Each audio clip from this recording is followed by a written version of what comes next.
running was a good idea. Oh, now what? I suppose you're gonna show me. Oh, gee, that's very nice. Oh, what is this? Some kind of magic act?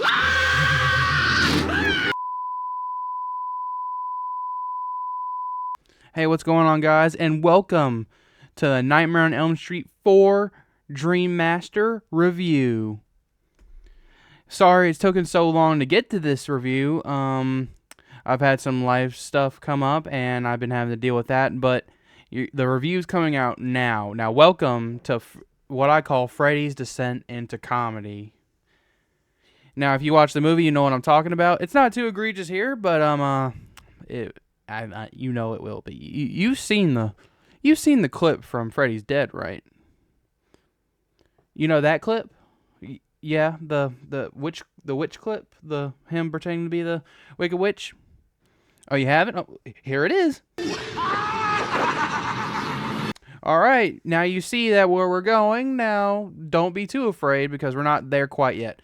But Nightmare on Elm Street 4, The Dream Master, is about Alice, who is the only surviving member of a friend group that Freddy has gone after, aka the Dream Warriors, and now she's fallen victim and became his next target after he killed all the Elm Street kids. Now, this movie, I've only seen it once before this review. I thought it was okay.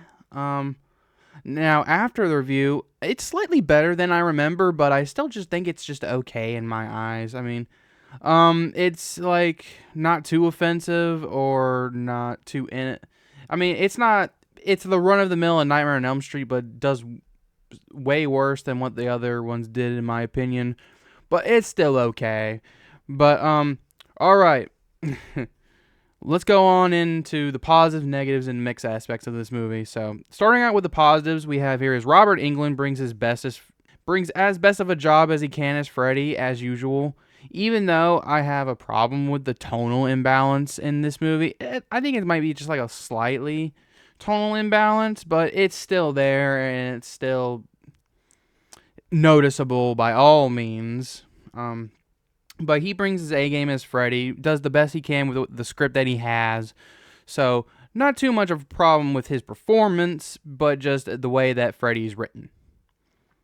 The next positive I have here is that the cast here I quite enjoyed. It isn't as good as the previous cast of characters, but they're still good. I liked following Alice throughout the movie, and the other characters like her brother Rick were entertaining. I liked seeing their relationship throughout the movie, and it was sad seeing her brother go, and the one guy that actually or one of the only people that helped her out, and they're so close, and he died, and so now she has no one to protect her from her father. But her dad's the only person that I don't like in this movie. I think it was really handled well. For what they're going for, I guess it was handled good, but I think if we had a more likable dad, it would have been better. But yeah, I don't really like the dad. But I guess that's the point of the character. You're not supposed to like the piece of shit alcoholic dad. I don't remember if it said that their mom died. I think it might be said. Believe me, feel free to correct me if I'm wrong, but the mother may have died. I don't know if it's brought up, but anyways, the dad, piece of shit. All the other characters, great, good. I enjoyed it. They all served a purpose.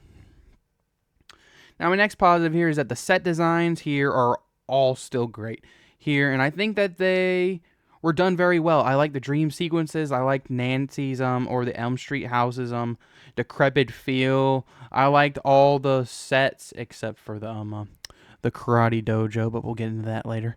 I liked her friend in the detention center or in this classroom, and Freddy's messing with her. That kill was pretty. We'll talk about that later. I liked the little cockroach trap set that Freddy did to that other girl. That was creative. So the sets are all still great here. Not too much to complain about right there. So but with all that, and then the next positive is that the effects here are still good, but you can notice that the budget is starting to go down for these movies. Like, it's a little noticeable, but you very well can notice it. So, but anyways, going on to the mix aspects, what I mentioned earlier, the tonal balance of comedy and horror here with Freddy is not good. It's not the worst, but it was a little too much on the jokey side of Freddy for my taste. And it's also just started the precedent of, like the title of the video says, Freddy's descent into comedy. That's literally what is happening here. This is the start of it. It's not egregious enough for me to have it as a full-blown negative, but it is the start, and we are just gonna keep going downhill from here. So that's unfortunate, but hopefully the new reboot or the new Nightmare on Elm Street movie that we're getting gets it right, or at least sticks to just the horror aspects mostly, and does a little bit of jokey. Hopefully, let's all pray. Let's all hope. That's all we can do. But the next mixed aspect I have here is that the kills here are a little mixed here for me, because we have some jokey kills, such as Freddy on the beach, or him going against Rick in the dojo, and him just being invisible. Like, that's not very entertaining. Like, he's invisible. We can't see him. Like, and they're doing like karate, and like it was not if it was implemented better, it would have been fine. If we actually get to see Freddy doing his business in the dream world, instead of just him being invisible, which I don't think Freddy would do. I think he would just go at it head first, or just fuck with him by taking like another form. But I digress. There are some normal kills here.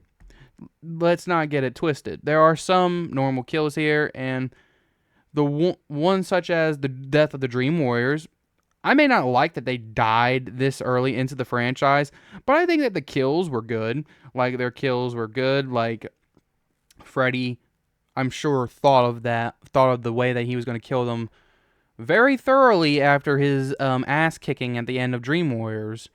So those were good. Those are handled great.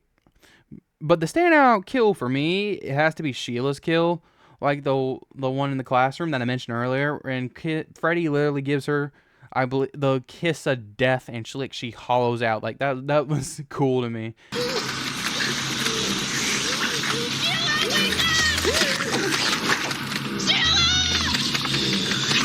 That was very cool. I like that kill. That's my favorite kill in this movie. So, hats off to this movie for that creative kill. But we can't stay in the mixed aspects. Unfortunately, there are some negative aspects of this movie that can't get away from it. So my first negative of the movie is the resurrection of Freddy is not done well.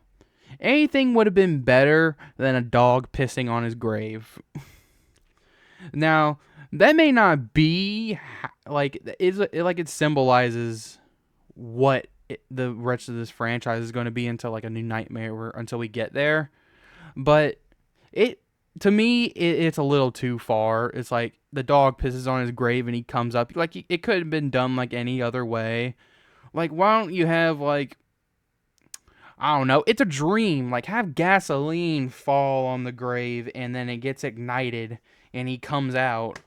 Or have his glove come out. That may sound a little cliche, but it's better than the dog pissing on his grave and then him coming back. Almost anything's better than that. Jesus.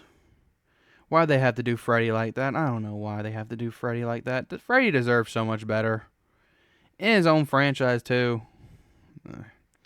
Alright, moving on from that negative aspect, we'll go on to the next one, is that the killing off of the Dream Warriors in this, to me, was a huge mistake, because it makes Nancy's sacrifice at the end of Dream Warriors pointless now, because Freddy's alive, and the kids she fought so hard to protect are killed like the next year, or the next year or two after her death, so it feels like she died for nothing. Now, it would have been one thing if Freddy had just been resurrected, like, oh, like, no surprise, oh, Freddy got resurrected, even though we've done every possible thing, but I could have lived with that if the Dream Warriors had stayed alive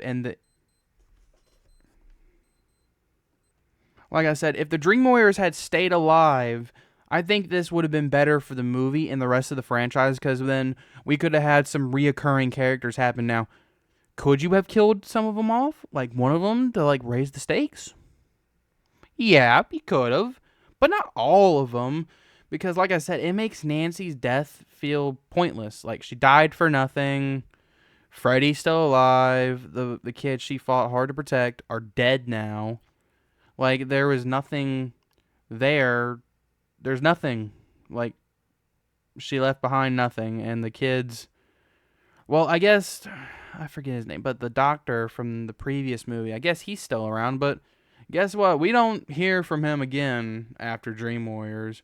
That's why I think anyone should just end it off at Dream Warriors and then watch A New Nightmare, because like that's like the perfect like thing. But I digress. That's not maybe many people don't have a problem with the Dream Warriors dying, but I do. I think it kind of hurts the previous movie Dream Warriors if you stop to think about it, but who might care? But anyways, that's going to be the end of the review. What I would give this movie a 3 out of 5. Like I said, it's an okay movie. Like it's not offensive, like too offensive to the point of being appalled by watching it. It's fine. It's a fine movie. Like add it to your list. Like it's okay. Like I would watch it once. I would let anyone watch it once if they're watching this franchise. But but it just does some things that I don't like. Go shocker. But anyways, that's going to be it for the review, guys. I hope you liked the video, and I'll catch y'all in the next one. Peace.